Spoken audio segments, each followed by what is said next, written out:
verdade, elas não tocam no nosso caráter. Elas não vão no centro do nosso coração arrancar aquilo que não provém de Deus, mas elas afagam o nosso ego. Ah, porque eu vou mostrar para quem te humilhou que é isso, é aquilo. Está na Bíblia? Jesus falou isso? Não, o que Jesus falou que bem-aventurados são os que choram, bem-aventurados são os pobres de espírito, Ele nos mandou dar esmolas, Ele nos ensinou a olhar para o próximo, e as nossas músicas não falam isso. Não falam. Uma música fala, essa daí, eu falo sempre sobre ela, porque ela me toca demais, de um jeito negativo. Você é o espelho que reflete a imagem do Senhor. Não chore se o mundo ainda não notou. Ué, se o mundo não notou, eu tenho que chorar e me descabelar, porque se eu estou refletindo a imagem de Jesus, todos precisam ver, todos precisam ser impactados através da minha vida, porque eu reflito a imagem de Jesus Cristo. Não é qualquer imagem, é a imagem de Jesus Cristo. É a imagem do Mestre que eu reflito. Se não estão notando, é porque eu não reflito. E isso precisa ser dito. Alguém precisa dizer, mas nós não queremos ouvir. Nós não queremos ouvir o Evangelho. Olha só o que John Wesley falou em um dos seus sermões acerca da fé. Ele está falando acerca da nossa fé, e ele fala assim, da fé que possui o demônio, a nossa se distingue por isso. Não é uma coisa meramente especulativa, racional, um assentimento frio e morto, uma série de ideias que se amontoam na cabeça, mas é uma disposição do coração. Ou seja, por que o demônio tem fé? Porque ele sabe que Deus existe. Ele conhece a Deus. Mas a fé que ele tem não é uma fé que dispõe o seu coração a amar a Deus. É porque ele sabe que Deus existe. Então, se a nossa fé é simplesmente em saber que Deus existe, nossa fé é igual a do demônio. Tiago falou isso, acabamos de ler. Ó, se acredita que Deus existe, Deus é um só, amém. Mas o diabo também. Mas é uma disposição do coração. Quando eu disponho o meu coração em não somente saber que Deus existe, mas a amá-lo. A sentir o amor que ele sente pelo outro. A expressar esse amor como nós cantamos aqui, transmitir o amor que vem dele. Isso é diferente, porque Satanás não tem essa disposição. O amor é uma escolha. Estender a mão, ser generoso, solidário é uma escolha que nós escolhemos quando nós olhamos para a palavra de Deus e enxergamos na palavra dele. Muito obrigado, jovem, Deus abençoe. Nós olhamos e falamos, a palavra do Senhor me ordena isso, eu não quero. O coração do Mateus, caído, não quer fazer isso.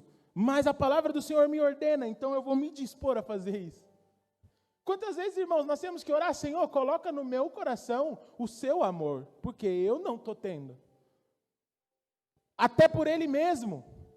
Quantas vezes nós temos que orar, Senhor, eu acho que eu não te amo como eu deveria te amar. Coloca no meu coração amor. Porque Ele é a fonte do amor, irmãos.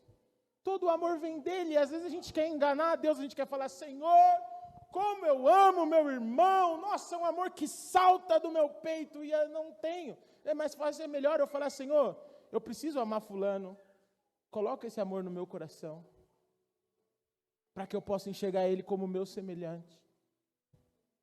Eu preciso amar o Japão, orar pelo Japão, não só falar, Senhor, abençoa lá, não, amar o Japão. Amar.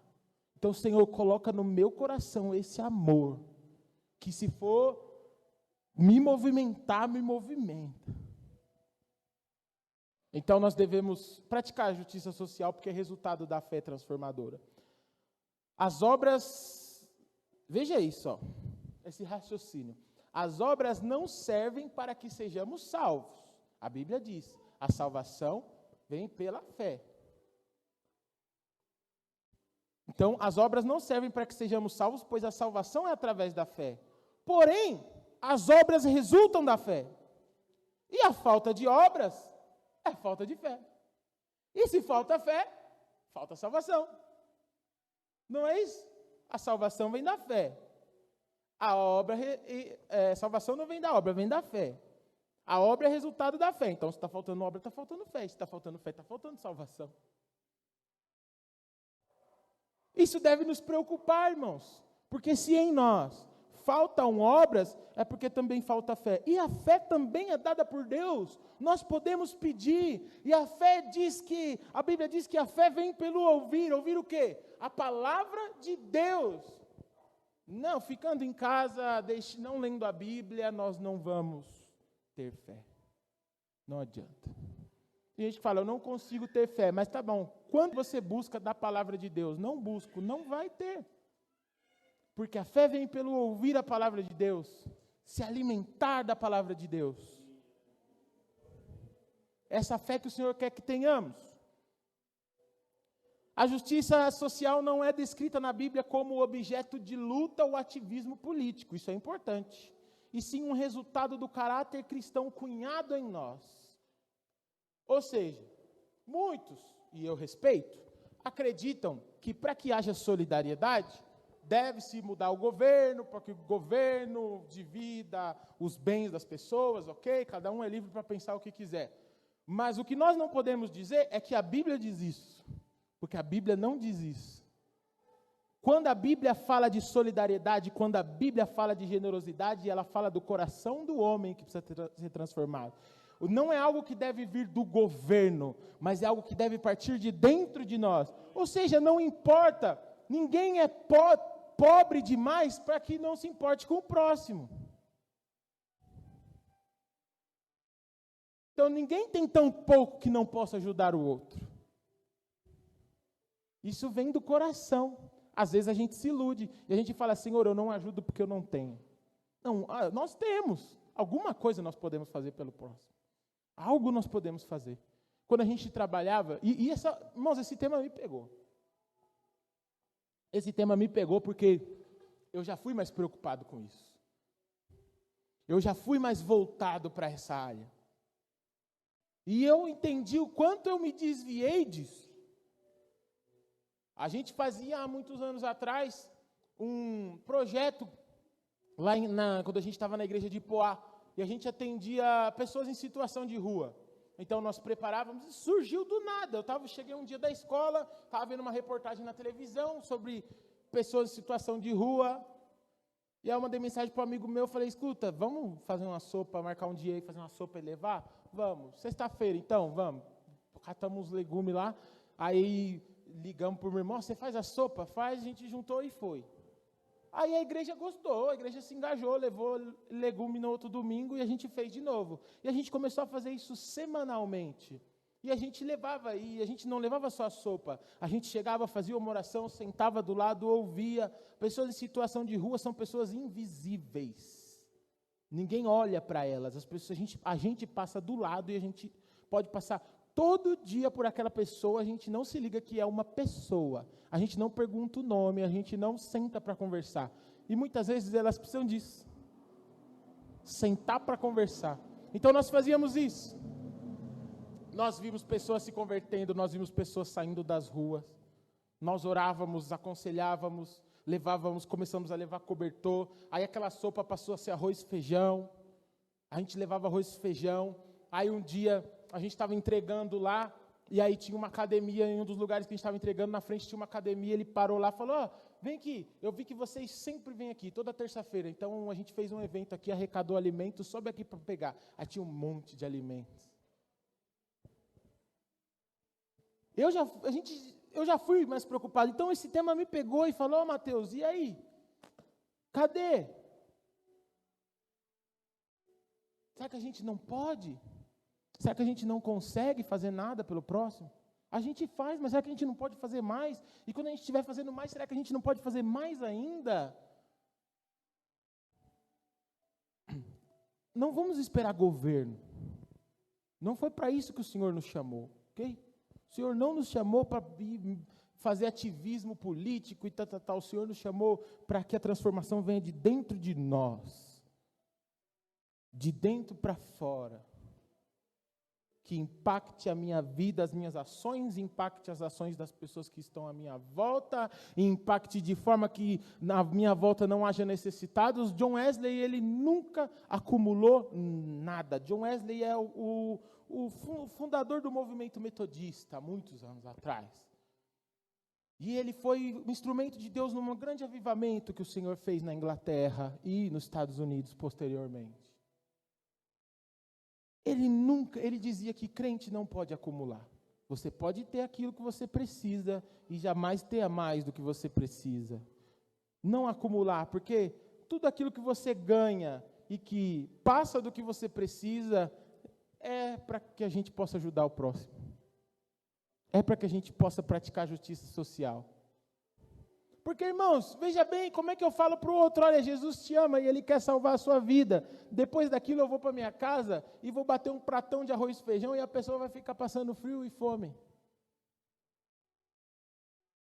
Como é que isso fica? É isso que o Tiago está falando, a gente já fala, a pessoa está com fome, a gente fala, vai lá cuidar de se alimentar, mas ó, Jesus te ama, viu? Isso é amor de Deus? Então, o mínimo de dignidade que a gente pode oferecer, a gente precisa oferecer. Isso não se equipara ao Evangelho. Isso não se equipara a evangelizar. Não compara uma coisa com a outra. O Evangelho está muito acima, mas é o mínimo que a gente pode fazer. O mais importante é levar a palavra de Deus. Portanto, está errado também quem leva o resto e não leva a palavra de Deus. Mas nós podemos mais. O Senhor tem nos dado condição, eu tenho certeza. Talvez eu não possa trazer 1 a 2 cestas básicas inteiras, mas eu posso trazer 1, 2 quilos de feijão, de arroz. E aí, a gente pode, talvez eu possa falar, olha, pastor, eu sei uma família que está precisando. E lá em Gálatas, nós vamos ler rapidamente, Gálatas capítulo 6, versículo 8 a 10, nos mostra que a justiça social é uma marca da igreja. Gálatas capítulo 6, versículo 8 a 10. Quem semeia para a sua carne, da carne colherá destruição. Mas quem semeia para o Espírito, do Espírito colherá a vida eterna. E não nos cansamos de fazer o bem, pois no tempo próprio colheremos, se não desanimarmos. Portanto, enquanto temos oportunidade, façamos o bem a todos, especialmente aos da família da fé. Até esse aí. Aos domésticos da fé. Pior ainda, quando quem está passando necessidade é o irmão que senta do meu lado todo domingo para louvar a Deus. Aí é pior ainda. Ele fala, nós precisamos fazer o bem especialmente aos da família da fé, aos domésticos da fé. Então, aquilo, até onde nossa mão pode se estender, que seja primeiro para cobrir os da família da fé. E se aquilo sobrou, então nós estendemos pelos outros ainda. Então, irmãos, aqui, na nossa família da fé, ninguém pode estar passando fome, ninguém pode estar passando frio. Nós precisamos estar atentos a isso. O Senhor quer que nós estejamos atentos a isso. O Evangelho não é individual, ele é coletivo. Porque, irmãos, quem não entende isso não vai ser feliz no céu.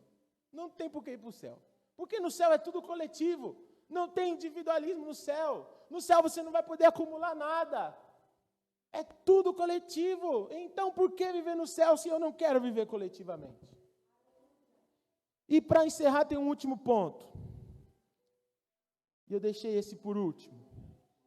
De propósito. Nós vamos ver em Salmo, capítulo 41. Salmo capítulo 41, versículos 1 a 3.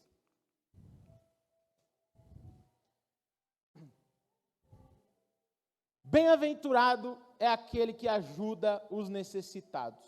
O Senhor livra no dia do mal. O Senhor protege, preserva-lhe a vida e o faz feliz na terra. Não o entrega à vontade dos seus inimigos. O Senhor o assiste no leito da enfermidade, quando doente, tu lhe restauras a saúde.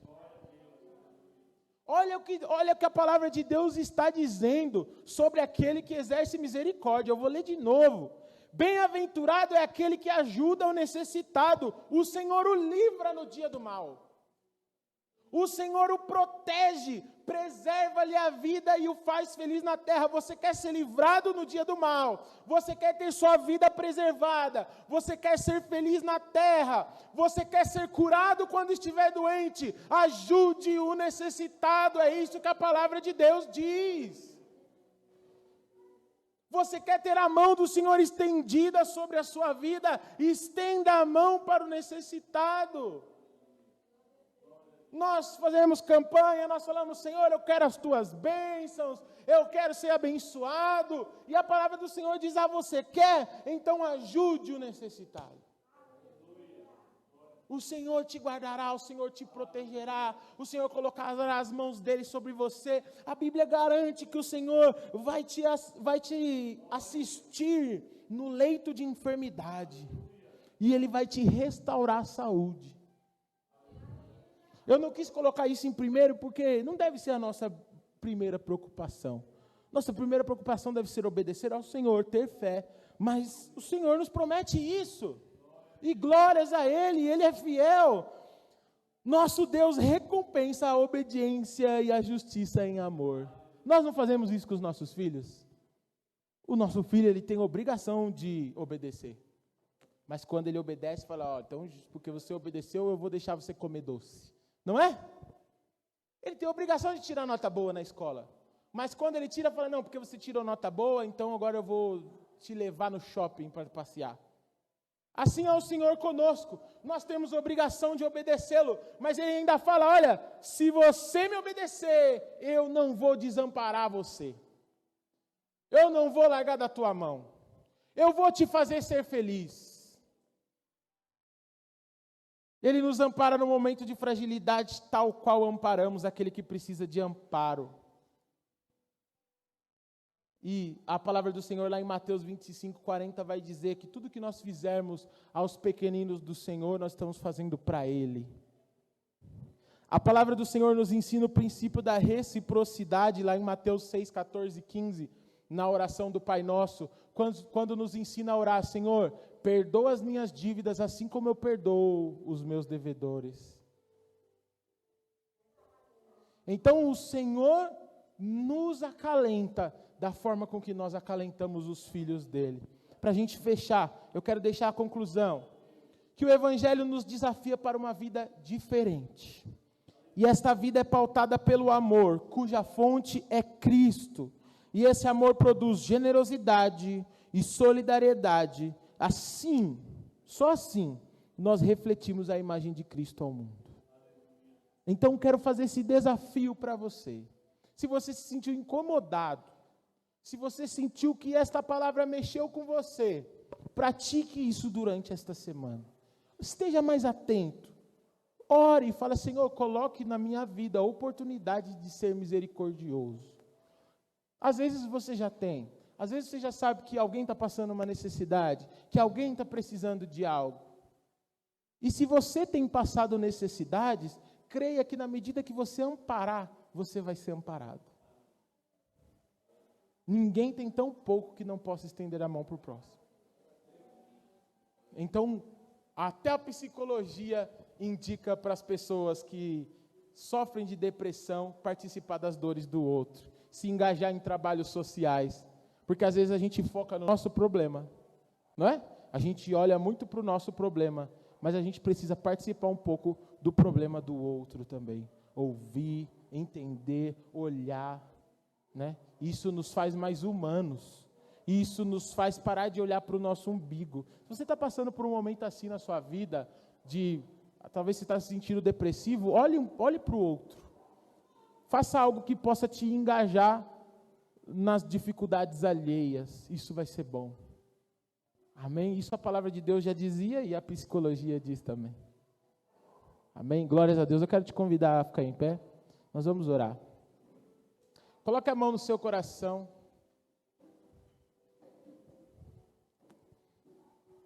Senhor Deus, nós ouvimos, Pai, o desafio que o Senhor nos fez. Um desafio de transformação, Pai. Para que nós sejamos mais generosos, mais solidários, genuinamente. Senhor, nos usa como tua igreja, meu Pai. Senhor, para que nós possamos transbordar o teu amor, refletir a tua graça, a tua luz. Meu Pai, Senhor, que nós possamos ser reconhecidos por Ti como uma igreja que ama, como uma igreja que é misericordiosa, como uma igreja, assim como Paulo reconheceu aos Tessalonicenses que a fé deles era operosa, que também o Senhor reconheça isso em nós, que a nossa fé possa ser operosa. Então nos leva a este lugar, nos leva a este ponto. Aquilo que o Senhor precisa corrigir em nós, corrija, Pai. Nós queremos ser transformados pela Tua palavra. Nós não queremos, meu Pai, ficar sempre do mesmo jeito, nós queremos melhorar cada dia. Então que o nosso erro de ontem não se repita hoje e amanhã. Obrigado, meu Pai, porque o Senhor tem nos ensinado. E faça em nós molde do Teu Filho Jesus Cristo. Em nome de Jesus. Amém. Amém. Glórias a Deus.